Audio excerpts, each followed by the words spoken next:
Salut tout le monde, c'est Fanel Fête 4 à l'appareil, j'espère que vous allez bien. Aujourd'hui on se retrouve pour une nouvelle petite vidéo et aujourd'hui on va en fait traiter d'un truc que je n'ai encore jamais quasiment fait sur la chaîne. On va parler d'un film, on va parler donc d'une petite critique cinéma qui n'est pas vraiment une critique cinéma puisque le film n'est pas sorti en tant que support cinématographique, c'est-à-dire au cinéma, mais plutôt sur Netflix et il s'agit du film Death Note, l'adaptation Netflix du manga du même nom.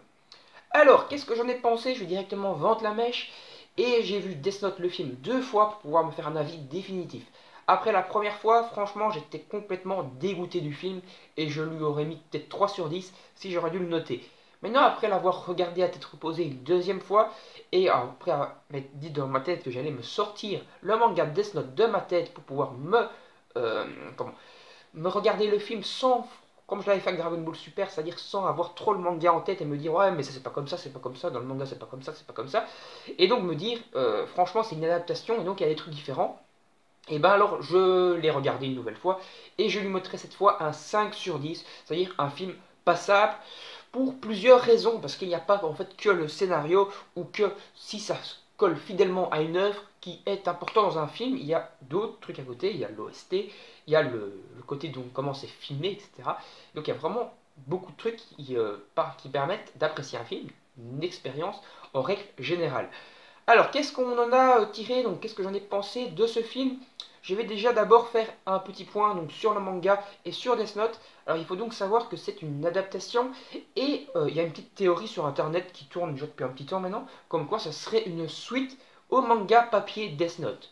Alors, pourquoi? Et moi je trouve que ça peut être pas mal. Enfin, cette suite au manga papier Death Note, c'est juste tiré en fait d'une seule phrase qui dit dans le film. À un moment dans le film, en fait, vous avez un journaliste japonais qui va faire une petite annonce de 10 secondes en disant tout simplement Kira est de retour. Et donc beaucoup de théories ont été faites autour de ça. C'est des théories qui peuvent être sympathiques, donc voilà, on peut se baser sur cette théorie, on peut se dire que c'est réel, et ça peut être plutôt cool. C'est-à-dire qu'en fait, Light Yagami a foutu la merde il y a une dizaine d'années au Japon, et une dizaine d'années plus tard, Ryuk a à nouveau fait tomber le Death Note, mais cette fois aux États-Unis, et sur une personne qui s'appelait cette fois Light Turner. Donc déjà comparé au film Death Note, enfin au manga Death Note, c'est un petit peu couillon sur les bords parce que Ryuk ne s'investit jamais personnellement et Ryuk ne choisit jamais vraiment quelqu'un euh, comme ça, un humain choisi sur le tas. Parce que si Ryuk fait tomber le Death Note à côté de quelqu'un qui s'appelle de nouveau Light, c'est tout simplement en espérant que ce Light fasse aussi bien que Light Yagami, si on considère que c'est une suite, et qu'il aille aussi loin et que Ryuk puisse s'amuser comme il s'est amusé avec Light Yagami. Donc voilà. Et donc en fait, Light Turner, donc qui s'appelle ici Light Turner dans le film, est en fait un petit lycéen, tout ce qu'il y a de plus basique. Il est entre guillemets surdoué, je dis bien entre guillemets, parce qu'en fait, il a l'air d'être doué pour l'école, pour les cours, et avoir quand même quelques neurones qui fonctionnent correctement, mais au niveau des relations humaines, etc., c'est un foutu loser comparé à Light Yagami.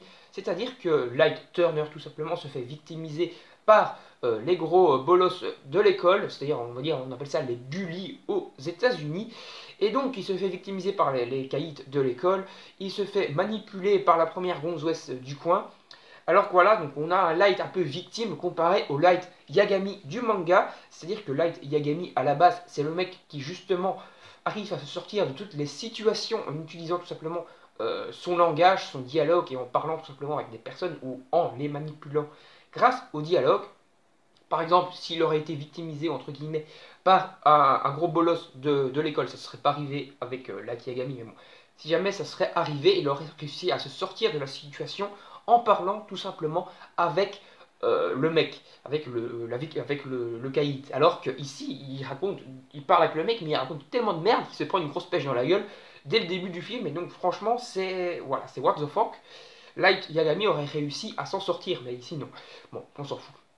Après, donc, il se fait un peu manipuler par une meuf qui s'appelle Mia. Donc, si on considère qu'il s'agit d'une suite et pas d'une adaptation pure et dure, Mia n'a rien à voir avec Misa, c'est tout simplement une nouvelle femme, une nouvelle meuf dans la vie de Light Turner.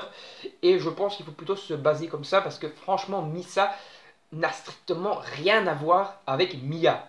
C'est deux personnages qui n'ont strictement aucun point commun. Misa est complètement débile de A à Z. Mia est un petit peu coconne, mais elle a quand même beaucoup plus de neurones que Misa. Elle arrive à manipuler Light, elle arrive à faire pas mal de couilles et de plans assez diaboliques et tout dans le film, alors que Misa n'aurait pas réussi à faire ça, elle se serait fait choper en faisant de la merde, comme dans le manga papier d'ailleurs. Elle se fait choper parce qu'elle fait un plan, on va dire, entre guillemets, diabolique, machin. Elle envoie des cassettes vidéo et tout à elle et tout le bordel là pour faire oh oh, je suis diabolique. Sauf qu'elle a été foutre ses empreintes digitales dans tous les coins, qu'elle a laissé des poils de ses chats et tout sur les cassettes, et qu'elle se fait choper comme une grosse merde très très vite par elle et compagnie. Donc ici, Mia est beaucoup plus maligne, on va dire, que Misa. Donc je pense qu'elle n'a strictement rien à voir. Elle est brune, elle est blonde, ils ont rien en commun. Franchement, au niveau du physique, au niveau du caractère, au niveau des neurones, au niveau de rien du tout. Donc je pense qu'il s'agit d'un autre perso. Alors, donc, qu'est-ce qu'il y a comme point positif dans ce film? D'abord, on va traiter tous les points négatifs. Au niveau des points négatifs, il y a beaucoup de failles dans le scénario, mais le scénario arrive quand même à décoller vers le milieu du film et à mettre pas mal de suspense. Et ce qu'il y a également de bien, en fait, c'est que c'est un film d'1 h 30. Franchement, que tout le monde a crié sur le film, et quand je regarde un petit peu les critiques, tout le monde a réussi à aller jusqu'au bout du film, et tout le monde avoue qu'il ne s'est pas non plus trop emmerdé pendant le film. Et donc, si tu arrives à aller jusqu'au bout d'un film et à ne pas trop t'emmerder, c'est que le film est quand même assez bien foutu et que le scénario t'a quand même tenu entre guillemets en haleine et qu'il y avait quand même assez de suspense pour que tu restes jusqu'à la fin et que tu ne t'emmerdes pas. Donc, c'est que ce n'est pas si mauvais que ça vaut quand même un 5 sur 10 au niveau déjà de cela. Au niveau également de ce qui permet de rendre le film bien, parce qu'il n'y a pas que le scénario dans un film, il y a également le côté comment c'est filmé, il y a aussi l'OST, et tous les petits côtés qui peuvent attirer l'œil, les effets spéciaux et compagnie. Et franchement, ici, c'est très bien fait, le taf est très bien fait. Je crois que c'est Adam Writer ou un truc comme ça, le réalisateur. Franchement, il filme très bien. Il a de très très beaux plans, séquences dans les films. Beaucoup de trucs colorés, d'images, de scènes tout simplement très très belles. Et également une très bonne bande son. La bande son du film est franchement top. Franchement, j'ai bien aimé les musiques, ça donne envie de regarder. C'est franchement pas mal du tout. Et au niveau des effets spéciaux, on a tout simplement une grosse mention pour la motion capture qui a été utilisée. Donc quand même pas mal de budget mis dans le film. Parce que la motion capture, je rappelle, c'est le fait de mettre des capteurs et tout sur le corps pour prendre le jeu d'acteur d'un acteur justement et de le retranscrire par exemple dans un monstre ou dans un animal et de donner les facettes et les effets spéciaux et les mouvements de visage et tout de l'acteur dans cette créature par exemple. Ici en l'occurrence il s'agit de William Dafoe. William Dafoe qui est donc un acteur qui est connu par exemple pour, je crois qu'il a joué dans Triple X et dans Spider-Man, il jouait le bouffon vert dans Spider-Man, un acteur plutôt cool que j'apprécie moi, William Dafoe.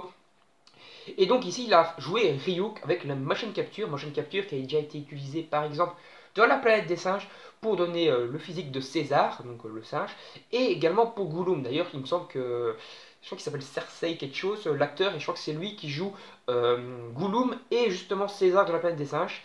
Et bah ici c'est William Dafoe qui donne le rôle de Ryuk. Ryuk qui est vraiment très bien retranscrit dans le film. Il est peut-être visible pendant une vingtaine de minutes sur tout le film, mais franchement ça rend très très bien.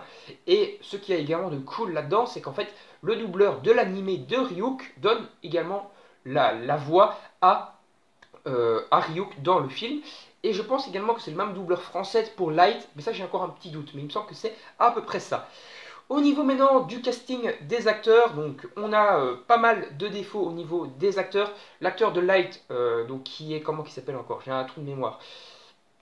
Je sais plus comment il s'appelle, mais on s'en fout. C'est un nom passe-partout. Donc cet acteur-là est franchement pas terrible. Franchement, il y a certaines palettes, on va dire, qu'il arrive à les faire plutôt bien. Mais certains trucs, franchement, c'est un petit peu what the fuck. Comme par exemple la peur qui joue devant lorsque Ryuk apparaît. J'avais l'impression de regarder un gros nanar d'il y a 30 ans, là. Franchement, c'était vraiment un film d'horreur débile d'il y a 30 ans où le mec il voit genre une espèce de souris qui lui court devant et qui fait comme ça là. Franchement, c'était complètement nanardesque cette scène-là et on voyait que l'acteur, franchement, n'arrivait pas à jouer du tout la palette de la surprise et de la peur. C'était complètement what the fuck. On dirait qu'il voulait faire une comédie, une parodie, genre à la Scary Movie, alors que c'était censé être un film entre guillemets sérieux. Donc voilà, bon, franchement, c'était pas terrible à ce niveau-là.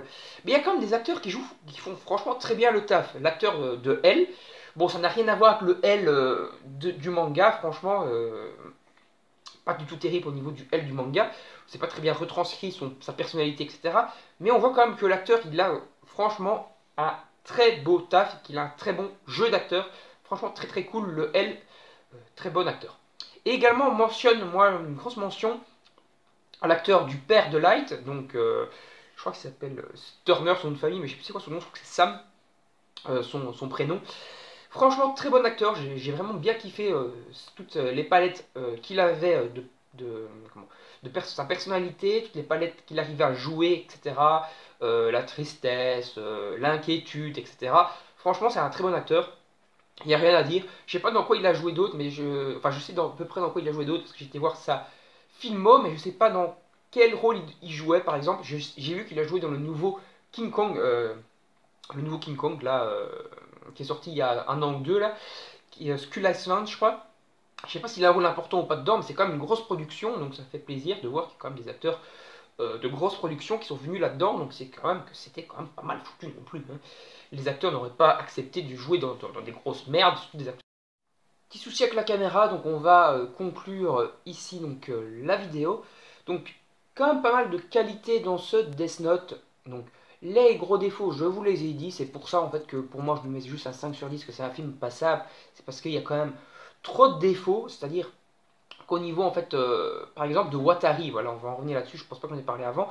Watari, tout simplement, ici dans Death Note, se fait tout simplement manipuler par la Death Note en écrivant juste Watari, c'est-à-dire un pseudonyme, parce que si même si on se base que c'est une suite, Watari c'est juste un pseudo, parce que le mec il y a 10 ans s'appelait aussi Watari, etc.